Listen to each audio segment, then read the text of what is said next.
আসসালামু আলাইকুম। গাজর দিয়ে ভীষণ মজার গাজরের ফিরনি বা পায়েস রেসিপি নিয়ে হাজির হয়ে গেলাম। এভাবে যদি গাজরের ফিরনিটা আপনি বাসায় তৈরি করেন, এর স্বাদ কিন্তু মুখে লেগে থাকবে সারাটা জীবন।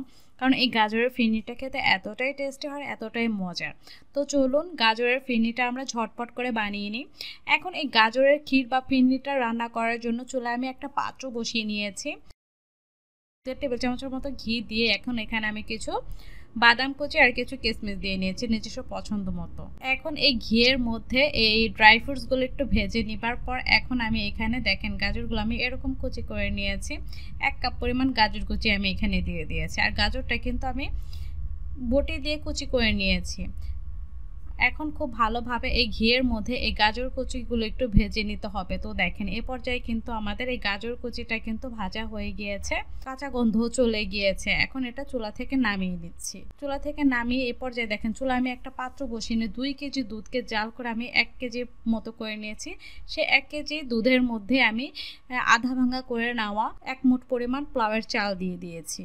আর চালটা কিন্তু আমি এটা ব্লেন্ডারে আধা ভাঙা করে নিয়েছিলাম। দেখি দুধের মধ্যে দিয়ে এটা জাল করে নিয়েছি চুলাটা মিডিয়ামে রেখে। এখন 7 মিনিট পর এসে দেখেন চালটা কিন্তু আমাদের মোটামুটি প্রায় সিদ্ধ হয়ে এসেছে। ঠিক সে পর্যায়ে আমি এখানে দিয়ে দিচ্ছি ঘিয়ে ভেজে নেওয়া গাজর কুচি আর যে ড্রাই ফ্রুটস গুলো যে ভেজে নিয়েছিলাম সেই ড্রাই ফ্রুটস গুলো। এখন গাজরের যে বাকি অংশটুকু সিদ্ধ হওয়া বাকি আছে, এখন এই দুধের মধ্যে জাল করলে কিন্তু বাকি অংশটুকু কিন্তু খুব সুন্দরভাবে সিদ্ধ হয়ে যাবে গাজর।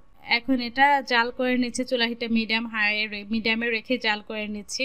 এখন গাজরটা দিয়ে জাল করে নিয়েছে। এখন চালটা কিন্তু আমাদের খুব ভালোভাবে সিদ্ধ হয়ে আসার পর এখন আমি এখানে দিয়ে দিচ্ছি প্রায় হাফ কাপের একটু বেশি হবে চিনি ব্যবহার করেছি। মিষ্টিটা আপনার নিজস্ব স্বাদ অনুযায়ী বুঝে অ্যাডজাস্ট করে নেবেন। আর এখানে দিয়ে দিচ্ছি একটা এলাচের দানা বের করে আমি একটু থেতো করে গুঁড়া করে নিয়েছি, সেই এলাচ দানাগুলো দিয়ে দিলাম। এতে করে সুন্দর একটা ফ্লেভার ছড়াবে। আর সামান্য একটু লবণ দিয়ে দিলাম। সামান্য একটু লবণ ভালোভাবে বা ফিরনিতে একটু নেড়ে মিশিয়ে নেবার পর এখন এখানে দিয়ে দিলাম 2 টেবিল চামচের মতো পাউডার মিল্ক ব্যবহার করলাম। আর শাহি একটা ফ্লেভারের জন্য এই ফিরনিতে দিয়ে দিলাম হাফ চা চামচ পরিমাণ কেওড়া জল। এতে করে সুন্দর একটা ফ্লেভার ছড়াবে এই ফিরনি বা এই গাজরের ক্ষীরটা থেকে। এতে করে খেতে ভীষণ ভালো লাগবে আর খুবই টেস্টি হবে এই গাজরের ফিরনি বা ক্ষীরটা। এ পর্যায়ে দেখেন 4 মিনিট আমি জাল করে নিয়েছি। জাল করে নেবার পর কিন্তু এ পর্যায়ে কিন্তু আমাদের এই গাজরের ফিরনি বা ক্ষীরটা কিন্তু এখন একেবারে রেডি হয়ে গিয়েছে।